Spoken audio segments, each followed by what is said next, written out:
যে আল্লাহ আমার কান বানাইছেন ওই আল্লাহর কত, যে আল্লাহ আমার জবান বানাইছেন ওই আল্লাহর কত মায়া, যে আল্লাহ আমার হাত পাও বানাইছেন ওই আল্লাহর কত মায়া, যে আল্লাহ আমাকে এত এত নিয়ামত দিয়া বাঁচায় রাখছেন ওই আল্লাহর কত মায়া। বলে কত মায়া তুমি বুঝো না?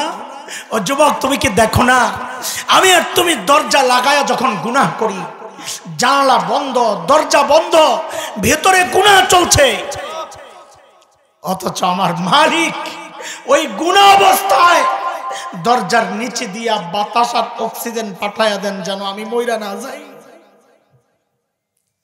ওই মালিকের নাফরমানি আর কত কাল বলেন না। আরে এই গুনাহওয়ালা চোখগুলা নিয়ে মালিকের সামনে দাঁড়াবো কেমনি বলেন না? এই গুনাহওয়ালা হাত পাও নিয়ে মালিকের সামনে দাঁড়াবো কেমনি বলেন? যখন আমার চোখ, আমার কান, আমার হাত পা সব আমার বিরুদ্ধে মালিকের আদালতে সাক্ষী দিবে। এরে যুবক, এলে আমার কলিজার টুকরা সন্তানেরা, এরে বোন, এর চেয়ে ভালো করে বুঝানোর ক্ষমতা আমার নাই।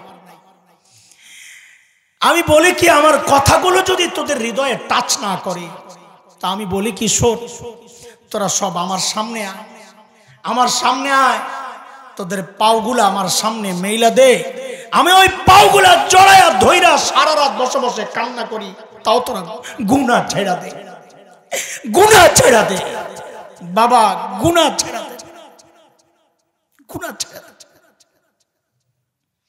হইছে তো, এবার থামেন না, কম করা হয় না। শয়তানের ধোকায়, নফসের ধোকায় গুনাহ কম করা হয়, এবার থামেন না। মালিকের রহমান গুণের সুযোগ নিয়েই তো গুনাহগুলা করছে, মালিকের সাত্তার গুণের সুযোগ নিয়েই তো গুনাহগুলা করছে। মালিক ঢাইকা রাখছেন, প্রকাশ করেন নাই, তাই তো সুযোগ পাইছি। আসেন, আজকে মালিকের আরেকটা গুণের সুযোগ নেই, আমার মালিক তো গফফার। আসেন, আজকে গফফার গুণের সুযোগ নেই। বলে গফফার গুণের কি সুযোগ? গফফার গুণের সুযোগ হচ্ছে দুনিয়ার সবাই অপরাধী খুঁজে শাস্তি দেওয়ার জন্য। কিসের জন্য? মা খুঁজে কেড়ে ওই কই গেল কই গেল মাইট দেওয়ার জন্য অপরাধ করছে, বাবা খোঁজেন শাস্তি দেওয়ার জন্য, দুনিয়ার সবাই অপরাধী খোঁজেন শাস্তি দেওয়ার জন্য। আমার একজন মালিক আছেন যিনি অপরাধী খোঁজেন মাফ করার জন্য।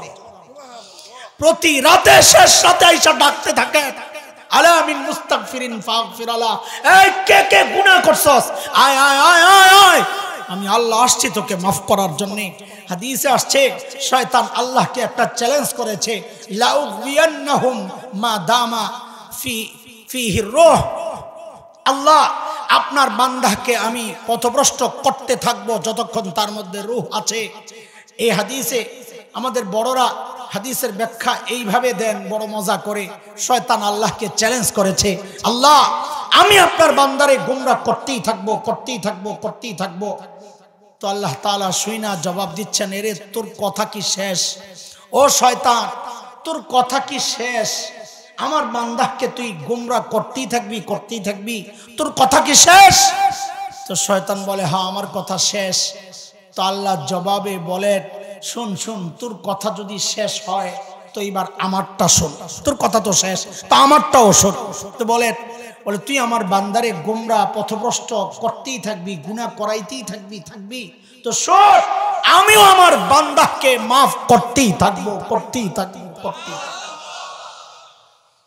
চলেন আমার মালিকের সেই গুণের সুযোগ নিয়ে আজকে সবগুলা গুনাহ ঝাইরা মুছা একদম পাক সাফ হইয়া বাড়িতে ফেরত যাবো ইনশাআল্লাহ। বলেন ইনশাআল্লাহ, ইনশাআল্লাহ। আল্লাহ কবুল করেন, আমিন। দোস্ত, কথা অনেক দূর চলে গেছে, আপনাদের কষ্ট হচ্ছে আমি বুঝি। তো ওই যে কি বলতেছিলাম, আলোচনা কি চলতেছিল, ছিল কি বলেন, ছিল কি হইল কি বলেন, ছিল কি? হযরত সাঈদ ইবনে আমিরের যে ঘটনা, লম্বা আমি আর আগাচ্ছি না, কারণ বোঝানোর জন্য ঘটনার যতটুকু দরকার হয়ে গেছে। কি বুঝাইছি যে কি মানুষ কি হয়ে গেছে, কি ছিল কি হয়ে গেল। বলেন এই যে পরিবর্তনটা, আমি দ্রুত আগাবো, আমাকে সাথে সাথে জবাব দিবেন তো, কথা দ্রুত আগানো যাবে। এই যে পরিবর্তনটা ছিল, দুনিয়ার সবচাইতে খারাপ মানুষ হয়ে গেল সবচাইতে ভালো মানুষ, কিসের ছোঁয়ায়? বলেন সবাই, কিসের ছোঁয়ায়? কোরআনের ছোঁয়ায়। ঠিক আছে, এবার ওই পোটলা গিট্টু দেন, এই পোটলার কাম শেষ, লাগান পকেটে ভরেন, ওই এই পাশের প্যাকেটটা খোলেন, মনে আসেনি? ভয় পাইয়েন না যে আরে আল্লাহ এক পোটলা এতক্ষণ লাগছে, 2-4 মিনিটে শেষ করবো ইনশাআল্লাহ তাআলা, কারণ এটা দিয়ে ওইটা বুঝা যাবেন ইনশাআল্লাহ। এই পোটলায় কয় কথা ছিল? ধরলাম কি, ছাড়লাম কি, আহারে করলাম কি? বলেন এইবার আমাকে বলেন, যেই কোরআন ধরে সাহাবায়ে কেরাম সর্বশ্রেষ্ঠ হয়েছেন, ওই কোরআন তো আল্লাহ আসমানে উঠায় নিয়ে গেছেন, তাই না? হ্যাঁ, নেন নাই? আরে কি কয় আসলে? ও তাহলে পুরান হয়ে গেছে, এটা তো ঠিক, এটাও ঠিক না? ও তাহলে পাওয়ার কমে গেছে, আপনাকে ডরে পাওয়ারও কমে নাই, আগের মতোই আছে। হ্যাঁ আসলে তাহলে আমি একটা কথা জিজ্ঞেস করব, সবাই বুঝে শুনে হাত উঠাবেন। এখানে আমরা যারা আছি আমার আলোচনায় এই কথাটুকু কে কে বুঝতে পেরেছেন বা আমি বুঝাতে পেরেছি যে কোরআন একমাত্র মাধ্যম, যে মাধ্যম মানুষকে সর্বশ্রেষ্ঠ মানুষ বানায়, এই কথা কে কে বিশ্বাস করে? হ্যাঁ আমিও বিশ্বাস করি। আচ্ছা হাত নামান, সবাই বিশ্বাস করেন? তাইলে এর ব্যতিক্রম কেউ নাই এখানে? মাশাআল্লাহ, তাইলে আরেকবার হাত উঠান লাগবে, উঠাইবেন নি? আচ্ছা বলেন তো, আমরা যারা এখানে আছি, আমাদের আপনজন সন্তান পরিবার সদস্য যারা আছে, ওদেরকে আমরা কে কে সর্বশ্রেষ্ঠ মানুষ বানাতে চাই? ওমা এখানেও সবাই, আমিও চাই আলহামদুলিল্লাহ, হাত নামান। সবাই চান? ওই যে আগেই মাফ চাই আনিছি, কিছু কথা বলবো যে খারাপ লাগবে, এই যে খারাপ শুরু হয়েছে। দোস্ত এই কথা যারা বলেছেন, আমি চেহারা দেখে অনুমান করতেছি, আমার অনুমান যেন ভুল হয় এটাই আমার প্রত্যাশা, কিন্তু আমি এই সমাজের মানুষ তো চিনি, সেই জন্য বলতেছি। এখানে এমন অনেক আছেন, সবাই না, এমন অনেক আছেন যারা এই দুই কথায় হাত উঠাইছেন যে দুইটাতেই অথবা যে কোনো একটাতে মিথ্যা কথা বলেছেন, আপনারা সত্য বলেন নাই, মিথ্যা বলেছেন। বলে আপনি কি গায়েব জানেন? না, আমি গায়েব জানবো কোত্থেকে? গায়েব শুধু জানেন কে? আল্লাহ। আমি কোত্থেকে গায়েব জানবো? আমি গায়েব তো জানি না, কিন্তু এই সমাজ তো চিনি। এই সমাজের আলো বাতাসে আমার বেড়ে ওঠা, এই সমাজের মানুষের চরিত্র স্বভাব সব আমি জানি। সেই জানা জায়গা থেকে বলছি, এখানে মিথ্যা বলেছেন। আপনারা কি বলেন নাই সন্তানকে সর্বশ্রেষ্ঠ মানুষ বানাতে চান? বলছিলেন না বলেন নাই? বলছেন? যদি বলে থাকে তাইলে আমি বলি কথায় তো মিথ্যা বলছেন, কারণ এর আগেই না আপনি বললেন সর্বশ্রেষ্ঠ বানায় হচ্ছে একমাত্র কোরআন, বলেন নাই? তাহলে আপনি যদি আগের কথায় সত্যবাদী হন যে সন্তানকে সর্বশ্রেষ্ঠ মানুষ বানাতে চান, তো সর্বশ্রেষ্ঠ বানায় আপনি না কইলেন কোরআন বানায়, তো সন্তানকে কোরআনই প্রতিষ্ঠান মাদ্রাসায় না পাঠাইয়া আপনারা কোন জায়গায় ব্যঙ্গের নাচ শেখার জন্য পাঠাইলেন? কথা কন। তার মানে মিথ্যা বলতেছেন না? এখানে বয়ে বয়ে মিথ্যা কথা কন। আচ্ছা থাক, আমি আপনাকে আর খোঁচাইতে চাই না, এবার খালি সরলভাবে বলে ফেলেন, ঠকছেন না জিতছেন? সন্তানকে যে কোরআন শিখান নাই, দিন শিখান নাই, ঠকছেন না জিতছেন? দিল থেকে বলেন। আফসোস না করব? আহারে করলাম কি নাকি জিন্দাবাদ? কেন কেন আফসোস? সমাজ বাস্তবতায় ছোট্ট করে 3টা উদাহরণ দিব, সময় নিব না। সমাজ বাস্তবতায় আর কোরআনের একটা আয়াত দিয়ে বরকতান শেষ করবো, বাস বয়ান শেষ। এখন এই 4টা কথা সমাজ বাস্তবতায় কেন আপনারা ঠকেছেন, এটা 3টা উদাহরণ দিব ইনশাআল্লাহ, আর কোরআনের আয়াত দিয়ে শেষ করবো। এই 4টা কথা বলার সুযোগ কি পাবো আমি ইনশাআল্লাহ? তো শোনেন, আমি ঢাকার যেই জায়গায় জুমা পড়াই, আমাদের বাসা ওখানে, বড় হয়েছি ওই মহল্লায় ধানমন্ডিতে। তো এক সময় ঢাকার সব ধনীরা তো এই এলাকায় থাকতো, পরে না গোলশান, বনানী, উত্তরা আরো কি কি হয়েছে, সব বড়লোকরা একসময় ধানমন্ডিতেই থাকতো। ওই বড়লোকদের মধ্যে এক পুরান মানুষ মারা গেছে, আমার মহল্লার ছেলে, আমেরিকার এক ইউনিভার্সিটির প্রফেসর, ডক্টর, পিএইচডি করা। বাবার মৃত্যুর খবর শুনে ছেলে রওনা দিছে জানাজা পড়বে। ছেলে ভালো বইলেই আসতেছে, নাইলে বলতো আঞ্জুমানে মফিদুল ইসলামে পাঠাইয়া দেন, খরচ পাঠাইয়া দিতেছে, কিন্তু ছেলে ভালো, বাবার জানাজা পড়বে। তো ছেলের অপেক্ষায় লাশ হসপিটাল থেকে আনা হচ্ছে না। ছেলে আসার পর আনুষ্ঠানিকতা সেরে লাশ আমার মসজিদে জানাজা। এলাকা থেকে আমার কাছে অনুরোধ আসছে, যেহেতু এলাকার প্রভাবশালী মানুষ, জানাজাটা আপনি পড়ান। ঠিক আছে, মসজিদে আসছি। ওই আল্লাহর বান্দার ছেলে ডক্টর পাশে জানাজায় দাঁড়াবো, হঠাৎ তিনি হাউমাউ করে কান্না শুরু করছেন। মুসলমান খেয়াল করে, কান্না শুরু করছেন। আমি তো অবাক হয়ে তাকায় আছি। কেন? কারণ আমার অভিজ্ঞতা, এই লেভেলের মানুষ ডক্টর, বাহিরে বাইরে ঘুরছে লেখাপড়ার জন্যে, এদের কেন যেন দিল শক্ত হইয়া কান্না চোখের পানি কেন যেন শুকায়া যায়। এটা হচ্ছে আমার বাস্তবতা, আমার অবজার্ভ, আমার অভিজ্ঞতা থেকে আমি বলছি। কিন্তু আমাদের বড়দের কথা ভিন্ন। আমাদের বড়রা বলেন আল্লাহর সাথে যার সম্পর্ক যত নিবিড় তার চোখের পানিও তত বেশি। আল্লাহর থেকে সম্পর্ক যার বেশি দূরে যায়, যত বেশি দূরে যাবে তার দিল তত শক্ত হইতে থাকবে। তো ওই লোক যখন হাউমাউ করে কান্না শুরু করছে, আমি অবাক হয়ে তাকায় আছি। এই বেটা এমনি কান্দিকে ওরে কাছে ডাকছি সান্ত্বনা দেওয়ার জন্য। এলাকার ছেলে আবার খতিব, ভাই শোনেন, আমারও বাবা নাই মা নাই, আপনার বাবা চলে গেছে, আপনিও থাকবেন না, একদিন আমিও চলে যাব, সবর করে ধৈর্য ধরে। ভদ্রলোক আমারে বলে কি জানেন, হুজুর বাবা মারা গেছেন, আমি তো সেই জন্য কান্না করতেছি না। আমি তো আরো অবাক হয়ে গেছি। আরে বলে কি, বাবার মৃত্যুর কারণে এভাবে কাঁদছে না তো কি জন্য কান্না করতেছে? তাই বলে আপনি কি জন্য কান্না করতেছেন? তাইলে আমি আমার বাবাকে জিজ্ঞেস করতেছি কিছু কথা, বাবা তো জবাব দেন না। কি জিজ্ঞেস করতেছেন? ও বাবা, আমাকে সর্বোচ্চ শিক্ষায় শিক্ষিত করার জন্য তুমি তোমার জীবন যৌবন শেষ করেছ, তুমি তোমার আনন্দ সুখ কোরবানি করেছ, হয়তো তুমি সফল হয়েছ, আমাকে সর্বোচ্চ শিক্ষায় তুমি শিক্ষিত করেছ, কিন্তু বাবা আমাকে এখন তুমি জবাব দাও, এত কিছু পড়াইলা, ও বাবা এখন তোমার জানাজা পড়ব, এখন আমি কি পড়বো বাবা, এইটা কেন আমাকে শিখাইলা? বলো, জবাব দাও। হুজুর বাবা তো কথা কয় না। গর্ব করেন না? গর্ব করে, আরে গর্ব তো করবে হাফেজের বাবা, গর্ব তো করবে আলেমের বাবা। যে বাবার সন্তান তার জানাজা পড়ানোর যোগ্যতা রাখে না, ওই বাবা আর যাই হোক গর্ব করা সাজে না। কথা কর, কথাগুলো খারাপ লাগবে, আমি আগেই বলেছি লাগবে, কিন্তু চিকিৎসা হচ্ছে চিকিৎসা। শুনেন কেন ঠকেছেন শোনাচ্ছি সমাজ বাস্তবতায়। আমি মোল্লার কথা না, এটা সমাজের কথা। গত কয়েকদিন আগে পত্রিকায় রিপোর্ট আসছে, সাংবাদিকদের রিপোর্ট, এটা আমার কাছে কাটিং আছে। সাংবাদিকরা পত্রিকাওয়ালারা লিখেছে কি জানেন, কেন ঠকছেন শোনাইতেছি। ওরা লিখেছে উচ্চ শিক্ষার হার যত বাড়ছে সন্তানের সাথে বাবা মার দূরত্ব তত বাড়ছে। এই কথা কি মিথ্যা? মিথ্যা। এমনি তো বলাবেন জায়গা, এখন আবার শিখাইতেছেন ব্যাঙ্গের নাচ, এখন যাবো আরো তাড়াতাড়ি। ঠকছেন না জিতছেন। কেন ঠকছেন? শেষ উদাহরণ, গত রোজার ঈদের দিনের কথা, একদম সবগুলো প্রমাণ সহ আমি বলছি যেন কারো সংশয় না থাকে। বৃদ্ধাশ্রমের ডকুমেন্টারি বানাবে টেলিভিশনওয়ালারা, ঈদের দিন গেছে ভিডিও করার জন্য। ওই ভিডিওর ক্লিপ আমার মোবাইলে একজনে পাঠাইছে, আমরা তো টেলিভিশন দেখার সুযোগ হয় না, তো ক্লিপ পাঠাইছে ইউটিউব থেকে। দেখছি কি সাংবাদিকরা ওই বুড়া বুড়িরে প্রশ্ন করতেছে ঈদ কিভাবে উদযাপন করতেছে। আহারে, বুড়া বুড়িগুলোর হাতে পেয়ালা কি সিন্নি বা পায়েস টায়েস হয়তো দিয়েছে বৃদ্ধাশ্রম থেকে, খেতে পারছেন না।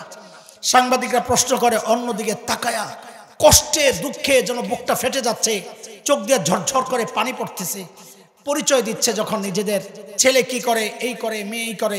বিশ্বাস করেন, আপনারা হয়তো ভাবছেন এদের বাড়িঘর নাই, খাওয়ানোর কেউ নাই। না না, এরা সমাজের ফেলানো কোনো পরিবারের সদস্য না, এরা হাই সোসাইটির এলিট শ্রেণীর মানুষেরা, উচ্চ শিক্ষিত, নিজেরাও বড় চাকরি করেছে, সন্তানও বড় বড় জায়গায় আছে, কিন্তু আজকে খবর নাই, কান্না করতেছে। বিশ্বাস করেন ওদের আর্তনাদ আর কান্না দেখে আমারও চোখ দিয়ে ঝরঝর করে পানি পড়েছে। কিন্তু একটা বিষয় চিন্তা করে গর্বে আমার বুকটা ফুলে গেছে। কি সেটা জানেন? ওই যে বুড়া বুড়ি যখন নিজেদের পরিচয় দিচ্ছিল, ছেলে কি করে মেয়ে কি করে, ওই পরিচয় দেওয়ার সময় একজন বুড়িও বলেন নাই আমি হাফেজের মা, একজন বুড়াও বলেন নাই আমি আলেমের বাবা। এটা কোনো বুড়া বুড়ি বলতে পারেন না, কারণ হাফেজের মা, হাফেজকে আলেমকে শেখানো হয় তোর মায়ের পায়ের নিচে তোর জান্নাত, আর জান্নাত ছাইরা যাবে কোথায়, আর জান্নাতকে তো বৃদ্ধাশ্রমে রাখতে পারে না। ওই শিক্ষা আমরা দেই না। ঠকছেন না জিতছেন। শেষ ঠকাটা ঠকবে না আখেরাতে, সেই কথা একটু আসতেছে। একটু ফাঁকি দিয়ে আমগো কথা বইলা ফেলি। বলেন তো, আমরা যারা মাদ্রাসায় পড়ছি ঠকছি না জিতছি? মন থেকে বলতেছেন না ঠেকাই বইরা বিপদে বইরা বা আটকাইয়া লইছেন কথা?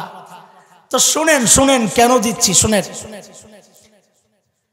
বাদশাহ হারুন রশিদের সময় ইমাম আবু ইউসুফ রহমতুল্লাহ আলাই মসজিদে ঢুকতেছেন। বাদশাহ বাড়ি থেকে দূর থেকে তার শাহী দরবার থেকে দেখতেছেন দৃশ্য। হযরত জুতা খুইলা মসজিদে ঢুকছেন, ছাত্ররা ওই জুতা নিয়ে কারাকারি শুরু করছে, দুইজনে দুইটা লইয়া দিছে দৌড়। এখন বাকিরা তামাশা দেখতেছে, হেরা পাইল না ভাগ, এখন থাবাথাবি চলতেছে। এর মধ্যে একটা বুদ্ধি করে কয় খারা খারা ঝগড়া করিস না, নিজের রুমালটা বিছাইছে, বিছাইয়া কয় জুতাটাই রুমালের মধ্যে রাখ, রাইখা কয় এবার রুমাল সবাই ধর। বাদশাহ হারুন রশিদ দূর থেকে এই দৃশ্য দেখে আর আফসোস করে, হারে জিন্দিগিতে দেখলাম না আমার জুতা, আমি বাদশাহ, জিন্দিগিতে দেখলাম না আমার জুতা লয়ে কেউ টানাটানি করে। শুনে এই আমরা যারা মাদ্রাসায় পড়েছি, এটা আমাদের কোনো গর্ব না, এটা কোরআনের বরকত। আমরা রাজা বাদশাদের চেয়ারে হয়তো বসতে পারি নাই, কিন্তু এটা নিশ্চিত করে বলছি রাজা বাদশাহ চেয়ারে বসতে চাইও না, কিন্তু এটা ঠিক আল্লাহ তাআলা আমাদের জন্য মানুষের যে ভালোবাসা, মোহাব্বত আর ইজ্জত যা বরাদ্দ দিয়েছেন, আমি হলফ করে বলতে পারি দুনিয়ার রাজা বাদশাহের ধারে কাছে। ঠকছি না জিতছি? আচ্ছা একটু ছোট্ট করে বলেন তো, আমাদের বাবা মা ঠকছেন না জিতছেন? জিতছেন মাদ্রাসায় পড়াইয়া। হ্যাঁ, আমি যখন ছোট ছিলাম না, দুইটা বিষয় আমার খুব মানে মানুষের কাছে গর্বের ব্যাপার ছিল, আমি তো বুঝি নাই এগুলো। আমার ব্রেন ছিল খুব সাফ, একেবারে একটু বললে মনে থাকতো, ওই ছোটবেলার পর এখনো আমার ঠোঁটের মধ্যে। আর একটা ছিল গলা ছিল খুব সুন্দর, এখন না ফাটা বাস, তখন তার ফাটা বাস ছিল না, খুব সুন্দর গলা ছিল বলে শুনি আর কি। তো আমরা যে বাসায় ভাড়া থাকতাম ধানমন্ডিতে, ওই বাসার বাড়িওয়ালার ছেলে মেয়েরা ওরা স্কুল কলেজে পড়ে আমারে আদর করে নিয়ে নিয়ে বাংলা ইংরেজি পড়াইতো। আর অবাক হয়েছে, না কি জিনিস, একবার বলে সব পাইরালায়। তাই সে আমার আম্মারে বুঝাইতো, খালাম্মা এই মেধাবী ছেলেটারে নষ্ট করেন না। নষ্ট বুঝছেন নি কি, মাদ্রাসায় দিয়া নষ্ট করেন না আর কি, বুঝছেন না? আরে স্কুলে দেন, দেশ সারা ডাক্তার হইতে পারবে, ইঞ্জিনিয়ার হইতে পারবে। আচ্ছা আমিও ঠকি নাই, বলেন আমার মা বাবা ঠকছে? কেন ঠকেন নাই বলেন? এই জন্য ঠকেন নাই, আমাদের হালত হচ্ছে প্রতিদিন 3টা 4টা করে প্রোগ্রাম। ঈদের দিনও আমরা ছুটি পাই না, ঈদের দিনও তো ঈদের নামাজ পড়াইতে হয়। এমন কোন দিন যায় বলে আমি হাসান জামিল আমার তো মনে পড়ে না যে আমি কোনোদিন বলি নাই রব্বির হামহুমা কামা রব্বায়ানি সগীরা। আমার মনে পড়ে না, আজকে ইতিমধ্যে বলে ফেলছি, জুমার মধ্যে একদম স্পষ্ট মনে আছে, আমি বলেছি রব্বির হামহুমা কামা রব্বায়ানি সগীরা। শুধু কি তাই, আমার আরেকটু বাড়তি পাগলামি আছে। আমাদের গ্রামের বাড়ি কুমিল্লা, মা বাবা ওখানে, আমাদের একটা ছোট্ট মাদ্রাসা আছে, মাদ্রাসার পেছনে আমার মা বাবার কবর। মাঝে মধ্যে এত ব্যস্ততার মধ্যেও আমি ছুটে যাই ওখানে। গত মাসেও গেছি শেষ দিকে, না এই মাসের 1ম তারিখ, জানুয়ারির 1 তারিখেও গেছি। যায়া কি করি জানেন, জিয়ারত করি সুন্নত তরিকায় যা করি, কিন্তু এরপরে বাচ্চাদের মতো একটা কারবার করি। দুইজন পাশাপাশি শোয়া, তো দুইজনের মাথার কাছে যাইয়া বসি। ওই এখন তো আর চাইলেই মাথায় একটু তেল মাইখা দিতে পারি না, শীতের মধ্যে একটা কম্বল দিতে পারি না। আমার যতটুকু করার আছে ওইটা করি। কি করি, বসে বসে কিছুক্ষণ বসে বসে তিলাওয়াত করি। তিলাওয়াত করে ওঠার সময় আল্লাহকে বলি, ও আল্লাহ, ও আমার মালিক, এই যে তোমার কালামের তিলাওয়াত করছি, এই মানুষগুলার উসিলায় ওরা শিখাইছেন তাই তিলাওয়াত করছি। ওগো মালিক, যারা দুনিয়া থেকে বিদায় নেওয়ার সময় আমাকে তোমার সাথে জুড়ে দিয়ে গেছেন, ও আল্লাহ আজকে যেন তারা তোমার রহমত থেকে দূরে সরে না যায়। রব্বির হামহুমা কামা রব্বায়ানি সগীরা। বলেন আমার মা বাবা ঠকছেন না জিতছেন? বলে যারা দিন শিখেন নাই, সন্তানকে শিখেন নাই, ভাবলেন অনেক কিছু করে ফেলছেন, না নিজের সন্তানের উপর জুলুম করেছেন আপনারা। কসম করে বলছি, সন্তানের উপর জুলুম করেছেন, জুলুম, নিজের উপরও জুলুম করেছেন। কেন? শেষ কথা আমার সূরা আহজাব দিয়া শেষ করতেছি। যেই সন্তানের জন্য নিজের ক্যারিয়ার শেষ করেছেন, ওই সন্তান কিন্তু জায়গা মতো আপনার চিরদিনের ক্যারিয়ার শেষ করে দিবে হাসরের মাঠে। আল্লাহর আদালতে দাঁড়াইয়া অধীনস্থরা আল্লাহর আদালতে দাঁড়াইয়া আল্লাহর আদালতে বিচার দিবে কি বইলা? কোরআনের কথা, রব্বানা ইন্না আতানা সাদাতানা ওয়া কুবারানা ফাআদাল্লুনা আস-সাবিলা রব্বানা আতিহিম দি'ফাইনি মিনাল আযাব ওয়ালআনহুম লা'নান কাবীরা। আল্লাহ, আমাদের মা বাবা মুরব্বী, আমরা তাদেরকে মেনেছি, অথচ তারা আমাদেরকে পথভ্রষ্ট করেছে। আল্লাহ ডাবল শাস্তি চাই, ডাবল শাস্তি। আহা, সন্তান বাবা মার বিরুদ্ধে নালিশ দিতেছে, অধীনস্থ মুরব্বীর বিরুদ্ধে আল্লাহর কাছে অভিযোগ দিতেছে, আল্লাহ ডাবল শাস্তি চাই। কেন ডাবল শাস্তি? তাফসীর পরে বুঝেন, আগে এমনি বুঝালাম। বলে আমারে খাওয়ানোর দায়িত্ব ছিল, খাওয়ায় নাই, এক অপরাধ। বিষ খাওয়াইছে, আরেক অপরাধ। এই দুই অপরাধের কারণে। এবার তাফসীর বুঝেন, আমাকে দিন শেখানোর দায়িত্ব ছিল, শেখায় নাই, এক অপরাধ। বদ্দিনই শিখাইয়া নাস্তিকতার দিকে ঠেলে দিয়েছে, আরেক অপরাধ। এই দুই অপরাধের কারণে ডাবল শাস্তি চাই। আপনি তো আবার অনেক দয়া, সন্তানের করুণ মুখ দেখলে, আরে বান্দার করুণ চেহারা দেখলে আপনার মায়া লেগে যাইতে পারে। এখানে যারা আমাকে এতটা বঞ্চিত করেছে, আমার উপর এমন জুলুম করেছে, আজকে আমি তাদের জন্য কোনো দয়া চাই না। ওয়াল আনহুম লানান কাবীরা, এদেরকে আপনার রহমত থেকে দূরে, বহু দূরে সরায়া দেন। আহা, যেখানে রব্বির হামহুমা পড়ার কথা, সেখানে লানতের সুপারিশ করছে আল্লাহর কাছে। আহা, আপনাদের কপাল। এই জন্য বলেছি, শিখাইছি, গর্ব না, গর্ব না, আফসোস করার কথা। আহারে করলাম কি? মনে আছে কথা? কয় কথার বয়ান হয়েছে আজকে? বলেন, পড়াশোনায় দেন আমার মুখস্থ আছে কিনা? পোটলা কয়টা, প্যাকেট কয়টা, এক নাম্বার প্যাকেটে কয় কথা, কাদেরকে নিয়ে বলেন। এইবার ওরা ছিল কি, হইল কি, মাঝখানে ঢুকলো কি, মনে আছে না? ঠিক আছে, রাখেন এই প্যাকেট। পরিবর্তন কিসের ছোঁয়ায়? কিসের ছোঁয়ায়? মাশাআল্লাহ। আমাদের কয় কথা, ধরলাম কি, ছাড়লাম কি। আহারে, এখন কি এই আহারে করলাম কি করতে থাকবেন, নাকি গর্বের কোনো রাস্তায় দৌড়াবেন? রাস্তায় আসবেন তো আসলে 5টা ওয়াদা দিয়া চলে যান, মাত্র 5টা ওয়াদা, আর কোনো কথা নাই। এটা মনে করেন 2 পকেটে 2টা, এবার মাথায় গাঠটি একটা লইয়া জানগে বাড়িতে। 5টা ওয়াদা দেন আমাদেরকে সবাই। আমরা আজকের এই মাহফিল থেকে এই 5টা ঘোষণার 5টা ওয়াদা নিয়ে বাড়ি যাই ইনশাআল্লাহ। বলেন সবাই, শুদ্ধ কোরআন শিখবো ইনশাআল্লাহ। ইনশাআল্লাহ। অনেক মুরব্বী মনে মনে ভাবতেছেন, আমি তো পারি। বাজান, আপনি যে কি পারেন এটা আপনি জানেন না। আমাদের মাদ্রাসার ছাত্রদের সামনে, ছোট্ট বাচ্চার সামনে আপনার ওই পাড়াটা যদি দেখান না, দেখবেন ও হাসতে হাসতে গড়াগড়ি খায়।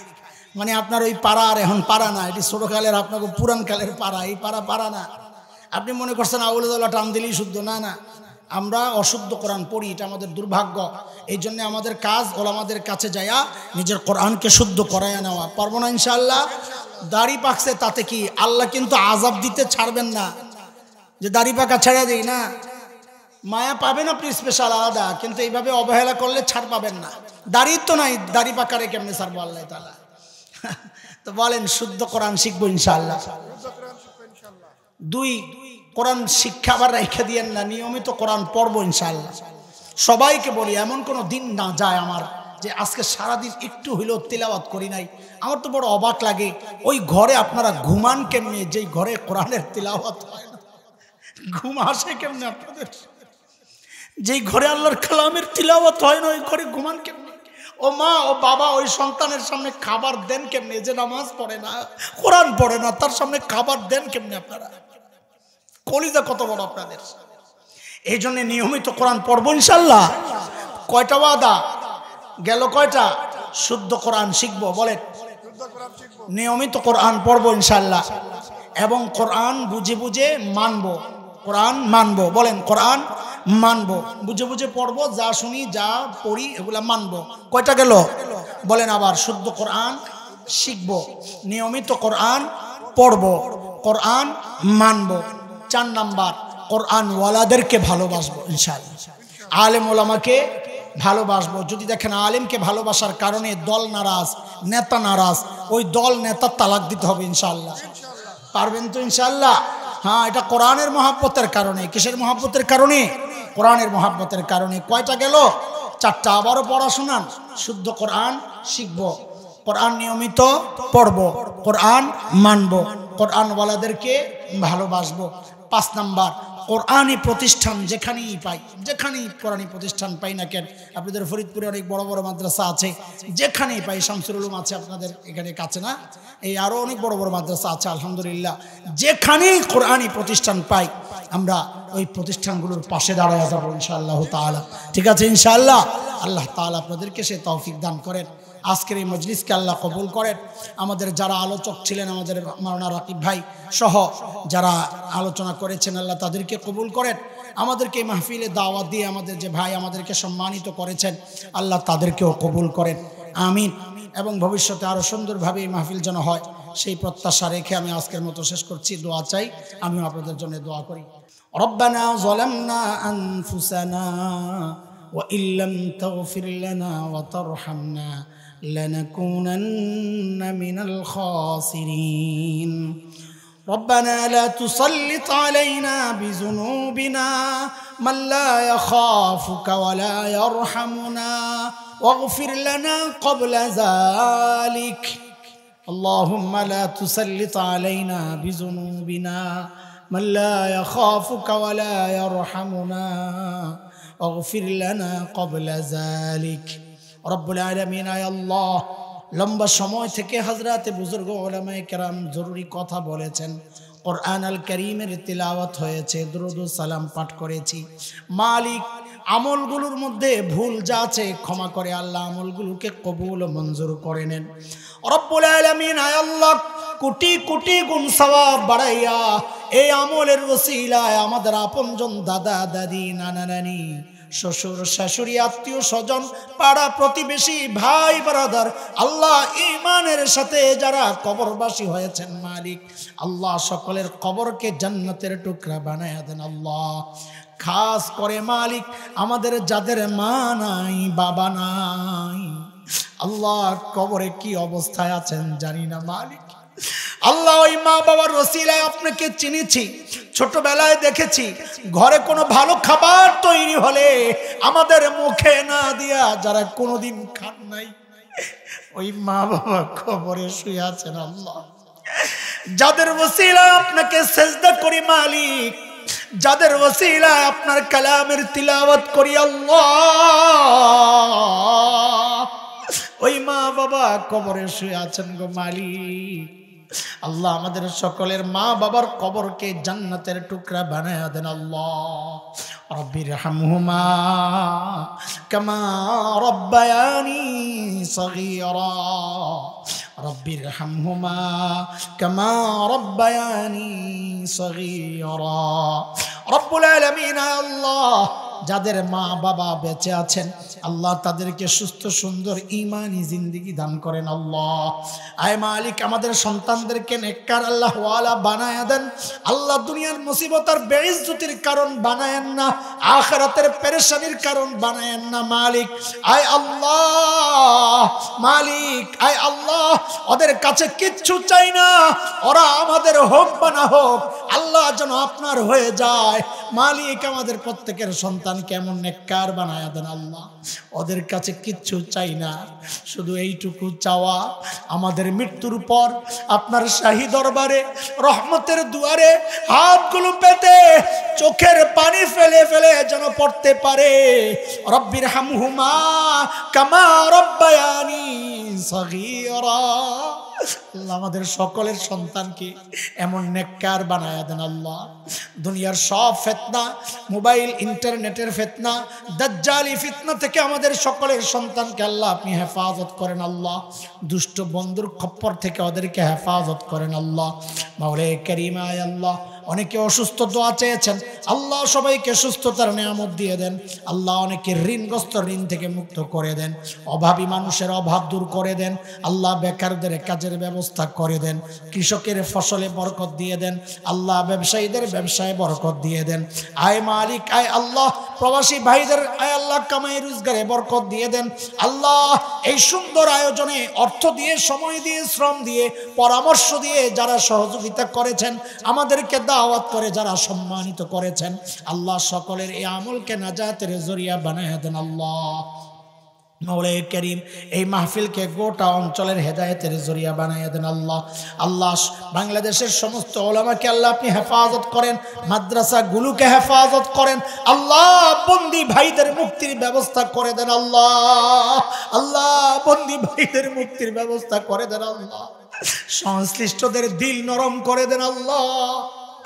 মালিক বড় জরুরত উম্মতের আল্লাহ আমাদের দ্বারা তো উম্মতের সেই খেদমত হয় না, যাদের দ্বারা হয় আল্লাহ তাদেরকে আপনি মাঠের জন্য আবার কবুল করেন আল্লাহ, ময়দানের জন্য কবুল করেন আল্লাহ, হাদিসের দর্শের জন্য কবুল করেন আল্লাহ।